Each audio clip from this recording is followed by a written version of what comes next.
All right, so we're back, and we're here to continue in 4.1, antiderivatives and indefinite integration. And so we're going to work on these remaining examples. So again, I've got these 4 here. If you want, pause the video, give all 4 of them a try on your own, and then we'll discuss. So again, you can go ahead and pause. And so let's go ahead and jump right in. So for number 1, this one's going to be pretty straightforward. Let's use a slightly bigger font here. So we're going to get something x cubed minus something x squared plus something x plus c. So for me, sometimes I just kind of want to work ahead to see what my expression's going to look like in general, and then worry about the coefficients if I'm using the reverse power rule. So the x cubed here, I'm going to need a 1/3 to offset it so that my coefficient is 1. The x squared is actually just going to be x squared, which is nice. So the antiderivative of 2x is just x squared. And then the linear terms, or the constant terms will always just become linear. Okay, so we have 1/3 x cubed minus x squared plus 3x plus c. Not a lot of work necessary. For number 2, you might want to rewrite with rational exponents. So that's typically what I do, because we're just going to be using the reverse power rule. So then we're going to get, so x to the 1/2 is going to become x to the 3/2 when we anti-differentiate, which means we need a 2/3 to offset the coefficient. And then we're going to have x to the 1/2, and we want a 1/2. So actually, that's just going to be rad x, because this is, of course, just the derivative of rad x. But let's keep our notation consistent. There we go, plus c. All right, so let's see here. We'll go to number 3 next. We're going to be using all sorts of different variables. So thetas, y's, r's, x's, q's, a's, b's, any letter you want. In this case, we're specifying theta as our variable, so we'll just write everything in terms of theta, but we can mix variables, similar to what we did in all of the derivative portions of the notes as well. So when we integrate here, we're going to have a polynomial, so we'll have theta cubed.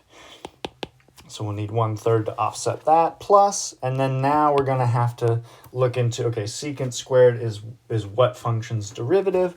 Obviously, that's going to be the derivative of tangent. So again, you can always double check by differentiating each term and connecting it with its given integrand expression. So 1/3 theta cubed plus tan theta plus c is our antiderivative. And number 4, we've got sine over 1 minus sine squared. So looking at this, we can't split it, right? Because the denominator is the multi-term expression. And our numerator is just a single term. It's just a monomial with a sign. So what we want to do here then is probably apply maybe some trig identities. So we know that 1 minus sine squared is the same as cosine squared, right? So we can turn this then into just a ratio of 2 singular terms, although we're still squaring the cosine, so it's going to be a product instead. So let's see what we get. So we get sine t over cosine squared t. Okay.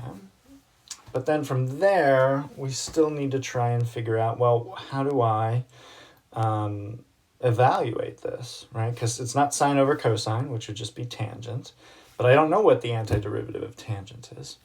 So now we're going to want to manipulate a little bit, maybe. So let's note that this is going to be the integral of sine t over cosine t times 1 over cosine t. So we could split this as a separate product expression. And we know that sine t over cosine t is tangent t. And 1 over cosine is secant t. And so now we can see, oh, tangent secant. Well, what's the derivative that gives us tangent secant? Well, that is the derivative of secant. Yeah, so secant t plus c is our answer here. So rewriting the expression and manipulating the way that we did with trig equations and expressions last year is going to be something that comes up from time to time. All right, so we've got those 4 kind of straightforward antiderivative problems. Now let's go ahead and look at some additional examples. So this first example is a differential equation problem. So this is going to be where we are, again, given a differential equation, which is this dp over dt equals k rad t. And this is going to be describing the rate of growth of a population, right? So the rate of growth of a population, of bacteria is proportional to the square root of t. So that's where this k rad t expression comes in. So if you're proportional to the square root of t, that means your rate is equal to some number times rad t, where k is the constant of proportionality.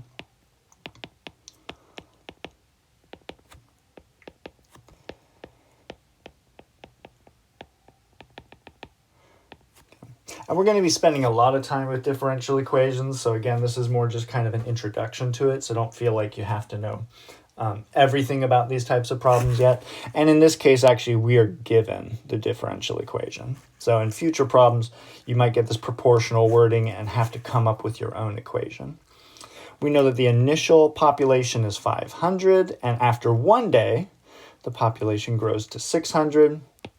We want to estimate the population after 7 days. So again, the original function is going to be p of t, the population function. And that is our goal, is to figure out that population function, because then it just becomes a simple calculation of, well, what's p of 7, right? So p of 7 is what we want. We'll note what we know. So p of 0, the initial population, is 500, and then the 600 is going to be p of 1. All right, so we've got all these values floating around. So let's go ahead and solve our differential equation. So we have dp dt is equal to k rad t, and I'll just do kt to the half. So now we're going to rewrite that in differential form. So I'll multiply the dt over. All right, so now we've got our differential form, so we're ready to anti-differentiate. So we're going to anti-differentiate. On the left, the integral of 1 dp is just going to be p. And then on the right, we need to integrate t to the 1/2. Note k is simply a constant. So k we can just put on the outside. We don't actually have to worry about the k value when we're actually integrating. So t to the 1/2 is going to become t to the 3/2 times 2/3 plus c. So again, this is going to be just our general equation. We could put p of t here if we want to specify the independent variable. And so it looks like we have p of t is equal to 2/3 k, or 2k over 3, times t to the 3/2 plus c. So that's our population function in general, but we really want to know what k and c are. So we'll start with p of 0. So we know p of 0 is equal to 2k over 3 times 0 to the 3/2 plus c. And our initial population is 500, so that's just 0. So obviously, c is 500. And then we can look at p of 1. So p of 1 is going to be 2k over 3 times 1 to the 3/2. Now I can put plus 500 because I know what c is, and that is equal to 600. So we can subtract the 500, and we'll get 2k over 3 is equal to 100, which is going to mean that k is equal to 150. And now we know what p of t is in general. So we've got, so k is 150, so that's just going to be 100. So we're going to have 100t to the 3 halves plus 500. So then P of 7 is going to equal 100 times 7 to the 3 halves plus 500.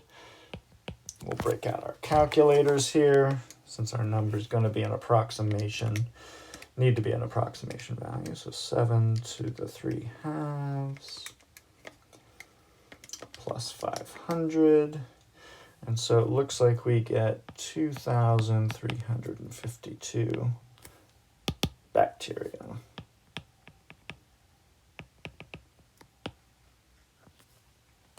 Okay. All right, so let's kind of go back for just a moment and see where we started. So we started with our differential equation, and we went to solving it by finding the antiderivative. And then from there, we did kind of what you would do in the past with, say, like an exponential problem, like rates of growth and decay, right? So where you're finding these unknown constants that are affecting how your rates of change are occurring. So we started with P of 0, P of 1, and then worked out to P of 7. So this part here is using that known information. And so this is a key style of solution for a differential equation problem. Okay, so let's go ahead and look here. So our last example is actually going to be looking at those position, velocity, acceleration equations. So for 2, we're going to let a of t equal negative 32 be the acceleration of a function, be the acceleration function of an object due to gravity measured in feet per second. So we want to derive velocity and position. So we'll note, remember to include v naught as your initial velocity, and we'll include also s naught, or s0, as the initial position. Okay, so velocity is going to be the antiderivative of acceleration, which means that we're going to get the integral of negative 32 dt, which gives us negative 32t plus v0.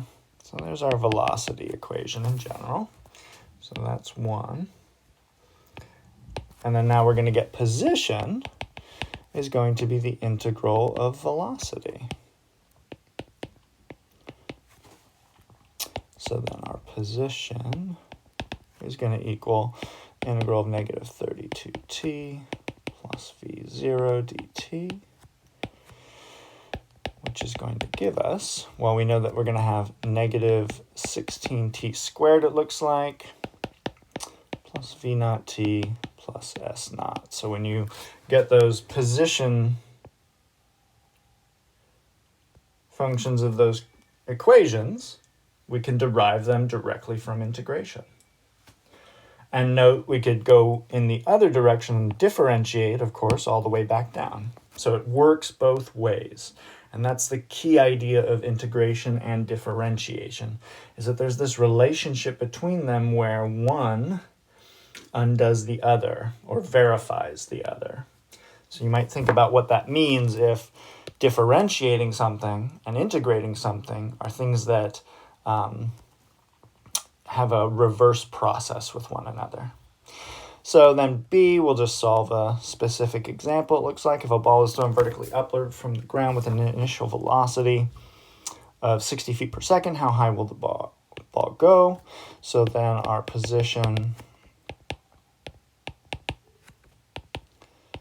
since it's thrown upward, it'll be positive 60 feet per second. And it's from the ground, so it'll be plus 0 here, so no initial position, or an initial position of 0. And so how high will the ball go? So that's just asking us to find the vertex. So we could do, t equals negative b over 2a. We could also differentiate and find the local maximum, so keep that in mind. So let's say we just went the math 2 plus math 3 plus route of just finding the vertex by using negative b over 2a. So we would get, it looks like the negatives will cancel and we'll have 60 over 32. which if we divide by 4, we'll get 15 over 8. So 15 over 8 seconds. So just less than 2 seconds, it looks like. So it's going to be like 1.875 seconds or something like that. So we get 15 over 8. If we did the first derivative test route, we'd get negative 32t plus 60 equals 0. And obviously, t is going to equal 15 over 8 also. So note, when you're dealing with quadratics, you can just do the derivative to find your vertex as well. And so we want to know how high the ball will go. So then we would calculate s of 15 over 8.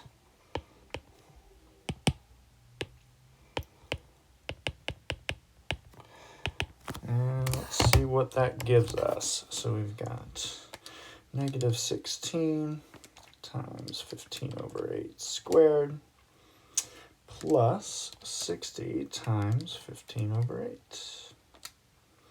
So we get 56.25 feet. So that is the maximum height of the ball before it comes back down to the ground. So that's going to conclude our notes for 4.1. So for the homework, it's really just going to be a lot of kind of working through using this new notation with that anti-differentiation process. So if you have questions, email me or come by the office hours. And until I see you next time.